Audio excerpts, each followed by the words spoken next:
Hi friends, welcome to friendly pharma. ఈరోజు మనం జ్యూరిస్ప్రుడెన్స్లో యాక్ట్ ఇంకా ఇయర్ని నేర్చుకుందాం. Drug and cosmetic act 1940, pharmacy act 1948, patent act 1970, poisonous act 1919, drug price control order 1995. Years గుర్తుపెట్టుకోవడం చాలా కష్టంగా ఉంది కదా, మీకోసం ఒక చిన్న ట్రిక్ని తీసుకొచ్చాను. Drug and cosmetic act 1940. Trick వచ్చేసి డ్రగ్లో డి లెటర్ ఉంది కదా, డి లెటర్ ఎంత 4 కదా, ఏబిసిడి కదా, డిలో 4, డి లెటర్ 4 కదా మనకి.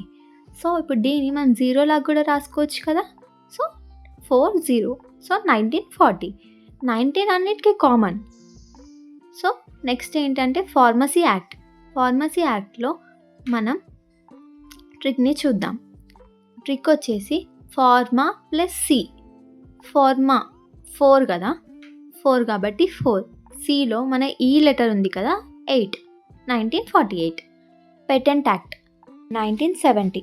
పేటెంట్ యాక్ట్ కదా, పేటెంట్లో మనం టీ లెటర్ని తీసుకుందాం. టీని రివర్స్ చేస్తే 7. దేన్ని రివర్స్ చేస్తున్నాం? టీ కదా, 7 టీ. సో అలా 70, 1970. Poisonous act 1990. ట్రిక్ వచ్చేసి ఐని 1 లాగా రాసుకోవాలి, పీని రివర్స్ చేస్తే 9.